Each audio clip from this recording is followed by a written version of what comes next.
বন্দ্যোপাধ্যায় আরও আরও দুটো সিট হওয়ার আমাদের অ্যাসেসমেন্টে ছিল, কী করে হলো না জানি না। মমতা বন্দ্যোপাধ্যায় যে ঘোষিত কর্মসূচি, তার মধ্যে মানুষ তৃণমূল কংগ্রেসকে দেবে এটা সিদ্ধান্ত দীর্ঘ সময়ে মানুষ সিদ্ধান্ত নিয়ে ফেলেছে। তৃণমূল কংগ্রেসকে ভারতবর্ষে কোথায় কী হলো জানি না, পশ্চিমবাংলায় তৃণমূলকে আমরা এগিয়ে নেব। এই যে এবছরের যে 19কে ছাপিয়ে যে জায়গাটা আজকে এলো, সেটা কি আপনি মনে করছেন যে লক্ষ্মীর ভাণ্ডারের ম্যাজিক?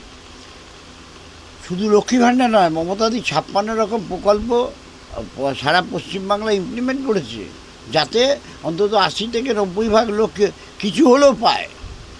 সারা ভারতবর্ষে কোনো রাজ্যে এই পরিকল্পনা বা এই পরিস্থিতি নেই যা মমতা বন্দ্যোপাধ্যায় মস্তিষ্ক প্রসূত বাংলার মানুষকে সহযোগিতা করবার জন্য এই প্রকল্পগুলো সরকারের পক্ষ থেকে করেছে। যার কারণে মানুষ মমতা বন্দ্যোপাধ্যায়কে সিদ্ধান্ত নিয়েছে যে ভোটটা মমতা বন্দ্যোপাধ্যায়ের পক্ষেই যাবে। আমাদের টোটাল ভারতবর্ষের সমস্ত সাংসদদের মধ্যে রেকর্ড নজির গড়লেন অভিষেক বন্দ্যোপাধ্যায় ভোটের ব্যবধানে, কি বলবেন? ও যেভাবে সারা পশ্চিমবাংলায় পরিশ্রম করেছে সমস্ত প্রার্থীর হয়ে, তা দেখে আমরা বুঝেছি ওর জায়গাটাও তৈরি করে রেখেছে। নাহলে কেউ জায়গা ছেড়ে এত পরিশ্রম করে বিভিন্ন প্রার্থীর হয়ে খাটে? অভিষেক বন্দ্যোপাধ্যায় নিজেও কালকে বিবৃতিতে বলেছেন যে আমি অ্যাকসেপ্ট করেছিলাম, মানুষের কাছে চেয়েছিলাম 4 লাখ ভোটে জেতার জন্য। তো আমিও নিজেও ভাবতে পারি যে মানুষ আমাকে উজাড় করে দেবে যে আমি 7 লাখ ভোটে জিতবো। না, অভিষেক বন্দ্যোপাধ্যায় তো একটা নিজস্ব ঢঙের মধ্যে দিয়ে নিজের এলাকায় চালায়, যার কারণে মানুষ প্রচুর সুযোগ সুবিধা তার কাছ থেকে পায়। যার কাছে সুযোগ পাবে না তাকে ভোট দেবে, এর কাছে সুযোগ পায় ভোট দেয়। বিজেপি জেতার আগেই বিজেপির রাজ্য সভাপতি বলেছে যে এখানে আমরা জিতে আসলে এনকাউন্টার হবে, এনকাউন্টার পদ্ধতি চালু হবে। কিন্তু মমতা ব্যানার্জি জেতার পর বলেছে রবীন্দ্রসঙ্গীত বাজাবে, কি বলবেন? বিজেপি জেতার পর এনকাউন্টার হবে, তা জিতলাম আমরা, তাহলে এনকাউন্টার করা দরকার তো।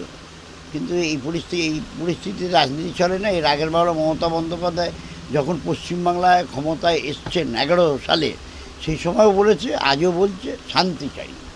ভোট হয়ে গেছে, এবার শান্তি।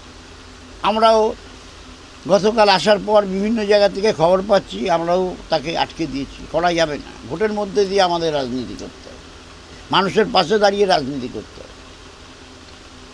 তাপস রায় একটা বড় ব্যবধানে জিতেছিলেন, সেখানে সায়ন্তিকা ব্যানার্জি তুলনামূলক অনেকটা কম ব্যবধানে জিতেছে।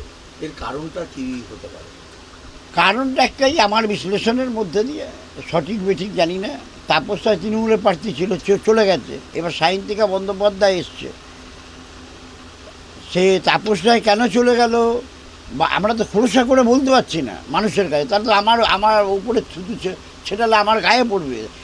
তাপস রায় কী করেছে বর্ণগড়ে, মানুষকে কী করেছে বর্ণগড়ে, কর্মীদের কী করেছে বর্ণগড়ে, আমরা যদি খোলসা করে বলতাম এই জন্য দলকে পাঠিয়েছে, সায়ন্তিকা বন্দ্যোপাধ্যায়কে দল পাঠিয়েছে, এই যদি পুরো তাপস রায়ের বিষয়টা খোলসা করে বলতাম, তাহলে ভুল বেড়ে যেত।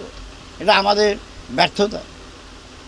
তাপস রায় এখানের বিধায়ক থেকে সাংসদের টিকিট চেয়েছিলেন, তিনি সাংসদের টিকিট না পেয়ে উত্তর কলকাতা উনি দল ছেড়ে বিজেপিতে চলে গেলেন। আপনার চ্যানেলে আমি বলেছিলাম তো, ভোটের পর কাটা বাল্ব হয়ে যাবে, দেখুন আর কি, শুধু কাটা বাল্ব না, আরো হয়ে যায়।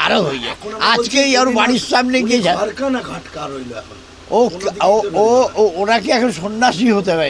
ও সবার দোষ ধরে, ওর কোনো দোষ নেই, সবচেয়ে দোষী লোক ও, সবার দোষ ধরে, ও দোষী না, কিন্তু ভেতরে গিয়ে তদন্ত করে তো সবচেয়ে বেশি দোষী লোক। এর সাথে ওর দ্বন্দ্ব লাগায়, তার সাথে ফ্যামিলির ভেতরে দ্বন্দ্ব লাগিয়ে দেয়। এটা পার্টির নেতা নাকি?